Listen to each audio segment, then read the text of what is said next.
Residents of Inikorogha and other Ijaw riverine communities in Ovia Southwest, Ovia Northeast, and Ikpoba, Oka local government areas in Edo State are now living in fear.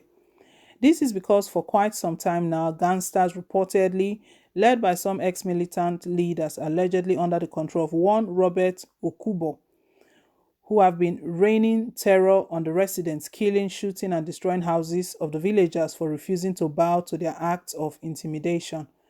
The criminal gang, armed with various weapons, including AK-47, pump machine guns, and explosive gadgets, has its center of operations at Inikorogha, the hometown of the ex-militant leader, with outposts manned by his men at Ikoro, Gelege, and Ekenwa, and other communities.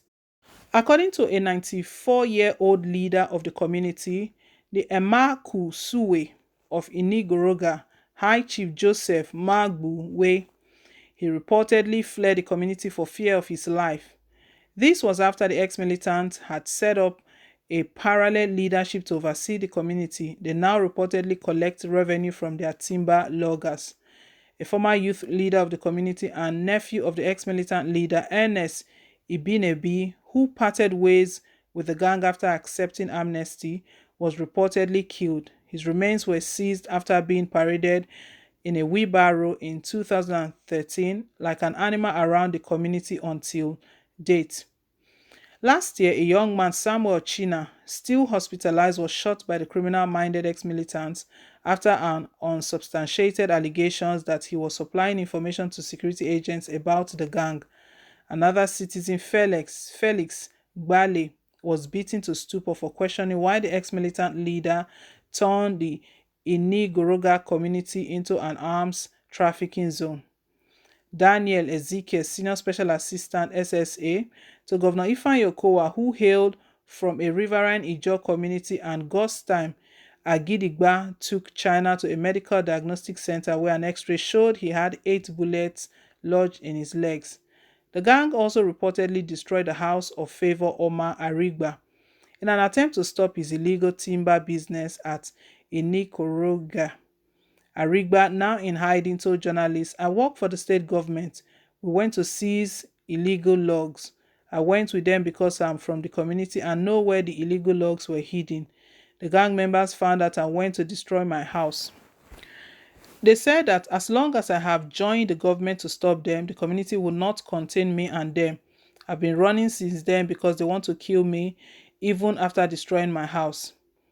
Ogidigba, the chairman, concerned sons and daughters of Inigoroga, alleged he, Okubo, was a militant leader who accepted amnesty, formerly involved in the kidnapping, armed robbery, sea piracy. He got an appointment from the government after accepting amnesty and used it to oppress and intimidate not just Inikoroga people alone but neighboring villages. Out of power, he has gone back to his old ways, regrouping with ex-militants across Edo, Delta, and Ondo states to unleash more terror. He shoots and maims people at will for disagreeing with his gang. He's in charge of the logging in the Okomo National Park and nobody dares to challenge him.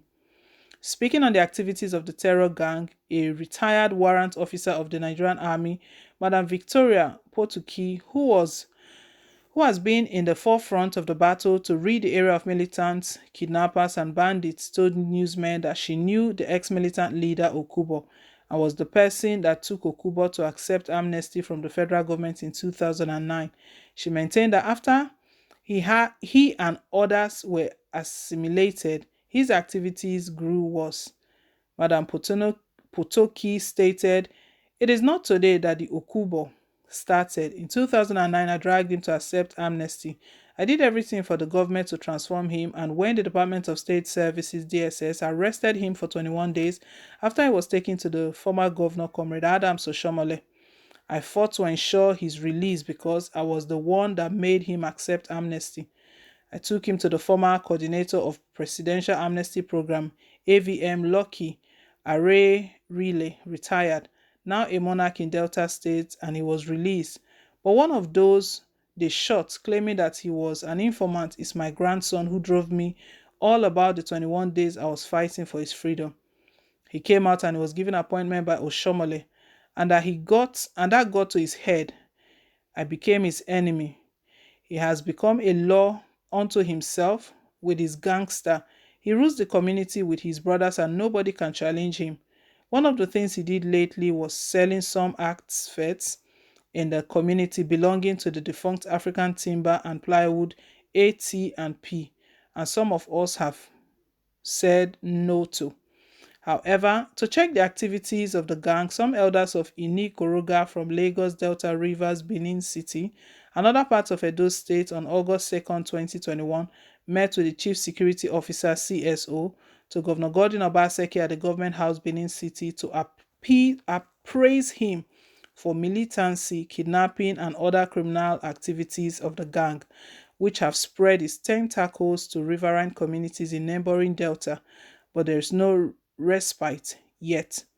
In March this year, Ezekiel petitioned President Muhammadu Buhari, National Security Advisor NSA, Inspector General of Police, Director General Department of Security Services, Chief of Defense Staff, and Chief of Army Staff over the activities of the ex-militant leader and his gang. Sunday Independent gathered that the Chief of Army Staff reportedly directed the 4th Brigadier, Benin City, Edo State, to investigate the allegations ranging from kidnapping, sea piracy, torture, and extortion. However, the gang leader and his men all allegedly declined to honor the invitation by the security agents. However, Ezekiel Okowa's SSA on security, who confirmed the activities of the gang to Sunday Independent, warned that unpatriotic elements will not be allowed to cause trouble and disturbances in Delta and the neighboring Ijaw communities of Edo State. Daniel, who was referring to the activities of some people he described as nebulous elements, warned that the group, which termed themselves as the Elder Council of Inikorogha in Ovia Southwest Edo State, will not be allowed to carry out nefarious activities as they have come under the security watch of both the federal government and the state security agencies. He warned that such elements should endeavor to be law-abiding, warning that they would not be allowed a breathing space to operate. According to him, no illegal organization would be allowed to establish a criminal empire across the riverine communities as the state and the communities needed peace for development to take place.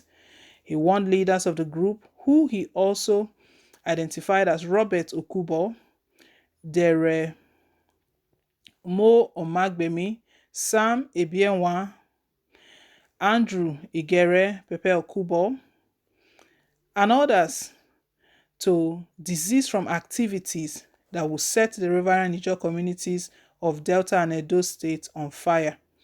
He stressed that the records of the activities has been brought to the notice of all the security agencies, both at the federal and state levels, by his office, warning that he would not be intimidated to soft pedal, as no government would allow anyone, no matter how highly placed, to defy the laws of the land because of crumbs they have been illegally acquiring.